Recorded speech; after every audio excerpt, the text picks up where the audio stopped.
Hello, নমস্কার। Thank you. Thank you সবাইকে, আমার সোশ্যাল মিডিয়াতে যারা যারা ফ্যান্স আছেন। অন্তত আমাদের দুই বাংলায় তিন সুপারস্টার জিৎ, সাকিব খান ও দেব, এই তিন সুপারস্টার রয়েছে লক্ষ লক্ষ ফ্যান ফলোয়ার। সবসময় আমরা দেখে থাকি নতুন নতুন লুক নিয়ে আমাদের সামনে হাজির হন এই তিন সুপারস্টার, এবং এদের ভক্তরা সবসময় অপেক্ষা করে থাকে এদের নতুন নতুন সিনেমার জন্য। এই তিন নায়ক দুই বাংলার সমান জনপ্রিয়, আর এদেরকে সবসময় সাপোর্ট করা আর ভালোবাসা দিয়ে এগিয়ে রাখেন এদের ভক্তরা। এই তিন নায়কের ভালো গল্প ও ভালো বাজেটের ছবি উপহার দিয়ে আসছে দুই বাংলায়।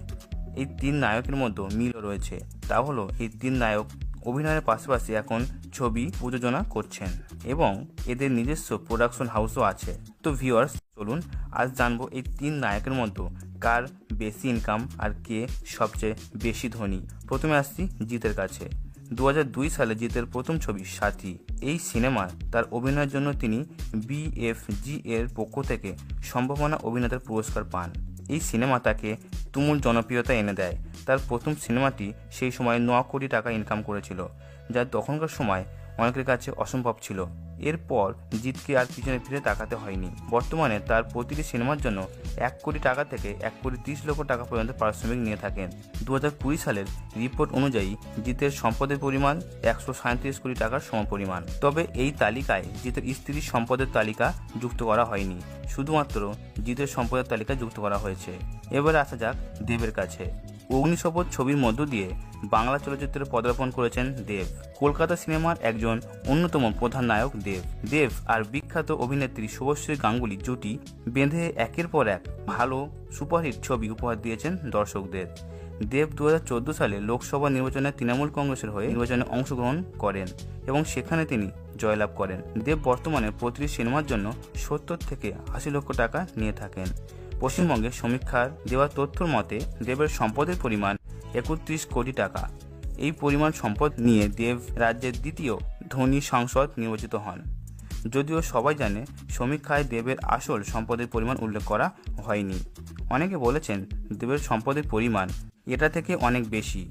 অনেকে দেবের আনুমানিক সম্পদের পরিমাণ নির্ধারণ করেছে প্রায় 100 কোটি টাকার সমপরিমাণ, কিন্তু অফিসিয়ালিভাবে দেবের সম্পদের পরিমাণ 31 কোটি টাকা। এবারে আসি নাম্বার 1 সাকিব খানের কাছে।